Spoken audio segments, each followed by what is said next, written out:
تو یہ وہ چیزیں تھی کہ میں صرف اس لیے آپ کے سامنے ذکر کرنا چاہتا ہوں کہ تاریخ کے اوراق پر حقائق تو کسی وقت تو آئے نہیں. کیا اس وقت جنرل باجوہ اور جنرل فیض آپ سے رابطے میں تھے جب یہ لوگ ٹوٹ کے پی ٹی آئی سے اور ایم کیو ایم اور باپ پارٹی ادھر آ چکے تھے؟ حضرت وہ بالکل رابطے میں تھے اور ان کی موجودگی میں سب کو بلایا گیا اور سب کے سامنے ان سے کہا گیا کہ آپ نے یہ اس طرح کرنا ہے اور اس طرح کرنا ہے. سب کون تھے وہ؟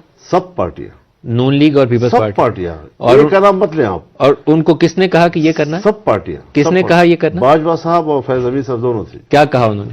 یہی کہا کہ آپ لوگوں نے کیا کرنا ہے، کس طرح چلنا ہے، کیا کرنا ہے. نو کانفیڈنس کے حوالے سے دونوں نے، اور سب نے اس کے اوپر ہاں میں ہاں بھری. پھر تو یہ کہنا چاہیے کہ موو جو تھی وہ ادھر سے تھی، تو نون لیگ اور پیپلز پارٹی نے صرف مہر لگا دی. آپ واقعی صحیح صحافی ہیں، آپ نے بات نکال ہی لی ہم سے. تو پھر مہر لگا دی نون لیگ اور پیپلز پارٹی نے اوپر سے مہر لگا دی. مہر لگا دی. تو پھر تو ان کو مزہ پی ڈی ایم کو جو کچھ پھر مشکلات پیش آئی ہیں، جو اکنامک ڈیفیکلٹیز پیش آئی ہیں، پھر تو I think P M L N deserve کرتی ہے کہ ان کو جو کچھ ہوا ہے. اکنامک جو ڈیفیکلٹیز آئی ہے تو یہی کہا جا رہا ہے بطور دلیل کے کہ جو شہباز شریف صاحب کی حکومت تھی وہ 1.5 سال میں ڈیلیور نہیں کر سکی اور مہنگائی کم نہیں کر سکی، بڑھتی چلی گئی. ڈالر کی قیمت جو ہے وہ یہ تو ریئلٹی ہے سر. آپ کو ایسا نہیں لگتا؟ لیکن میرا جو مقدمہ ہے وہ یہ ہے کہ پھر اس کا اثر تو پنجاب میں ہونا چاہیے تھا، پھر اس کا اثر تو سندھ میں ہونا چاہیے تھا.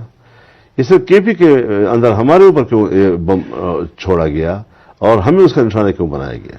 آپ کے اوپر ایک تو وہ جو دہشت گرد حملوں کا ایشو تھا وہ بھی آپ کے اوپر کافی زیادہ متاثر کیا. حضرت اس نے تو ہمارے تو امیدوار گھر سے نہیں نکل سکتے تھے. لیکن کتنے ہمارے انہی دنوں میں شہید نون لیگ والا مسئلہ ابھی میں سمجھ نہیں پایا سر. آپ سے میں تھوڑی سی اس کی وضاحت چاہتا ہوں. پنجاب میں ہم الیکشن کور کر رہے تھے، میں نے تقریباً سارے پنجاب کے حلقوں میں گیا ہوں. ایک تاثر بڑا موجود تھا کہ مہنگائی کی وجہ سے ان پاپولر ہے پی ایم ایل این، اس دفعہ ووٹ اس کو نہیں ملے گا. اور پی ٹی آئی کے لیے سپورٹ موجود تھی پنجاب کے اندر. جو بھی گڑبڑیں ہوئی اس کے باوجود نون لیگ لیڈنگ پوزیشن میں نہیں ہے، اس کی ریفلیکشن ہمیں نظر آتی ہے. شہباز شریف اوپر کیسے آئے پی ایم ایل این کی چوائس میں ایز پرائم منسٹر؟ تھوڑی سی اس کی روشنی ڈالیں. اس سے میں لاتعلق ہوں کیونکہ میں اپنا ایک پوزیشن لے چکا ہوں کل، اور اب میں ان باتوں پر کیوں ڈسکس کروں، ان پہ کیوں میں فریق بنوں. یہ اب ان کا مسئلہ جو حکومتیں بنانا چاہتے ہیں بنا رہے ہیں، وہ دوست بھی تلاش کر رہے ہیں، وہ ووٹ بھی تلاش کر رہے ہیں، اور وہ اسی راستے پہ اب چلیں گے، کام کریں گے. مجھے اس سے اب کوئی دلچسپی نہیں ہے. آپ سے رابطہ کیا انہوں نے؟ رابطہ کیا، تشریف لائے تھے شہباز شریف. پھر آپ نے کیا کہا انہیں؟ میں نے کہا جی آپ اپوزیشن میں بیٹھے ہیں، حق تو یہ ہے.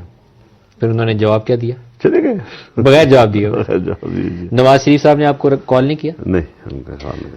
کیا اس وقت بھی جنرل باجوہ یا جنرل فیض آپ سے رابطے میں؟ میری بات پوری سن لیں جی. تو اب اس وقت اگر میں پھر انکار کرتا تو کہتے کہ فضل الرحمان نے عمران خان کو بچا لیا ہے.